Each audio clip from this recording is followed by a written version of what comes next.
Antonia. I'll mute myself. I just wanted to answer to 2 points.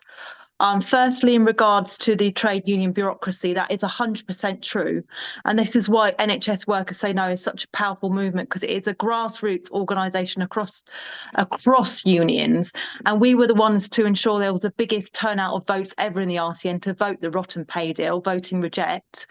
And it's really important because you see, we're coming up to our next pay round, and there is likelihood that the unions are going to stay silent potentially, because with a Labour government they don't want to embarrass Starmer, because he obviously doesn't appear on picket lines, although Biden can appear on a picket line, but not Starmer. So it's really important that we hold the unions to account. And Bob Gill is correct that we need to make sure that as our rank and file members, because the RCN won't be mentioning about privatisation. So it's really important that we grow these movements and push the bureaucracy in the right direction, just as those that are still left in the Labour Party have to push the Labour Party in the right direction.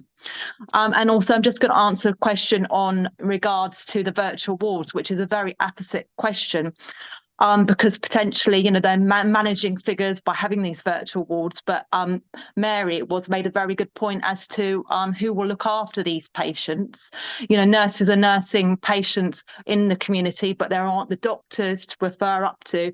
And secondly, something that needs to be noted is the fact that we need a national care service, because of the carers that are underpaid, undervalued, on minimum wage, with lack of training, and aren't able to look after the patients that are needed. I'll give an example. I have a 17-year-old daughter who is working as a carer in a home for people with significant mental health difficulties. She's had no training, and yet 2 weeks ago she had to wrestle a plastic bag off a woman who was trying to asphyxiate herself.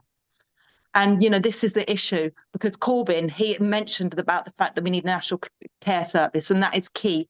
We can't look at the National Health Service alone. We have to look at the fact of what's happening with the care in especially nursing homes, and the fact we need a joint up approach, because we don't act in silo.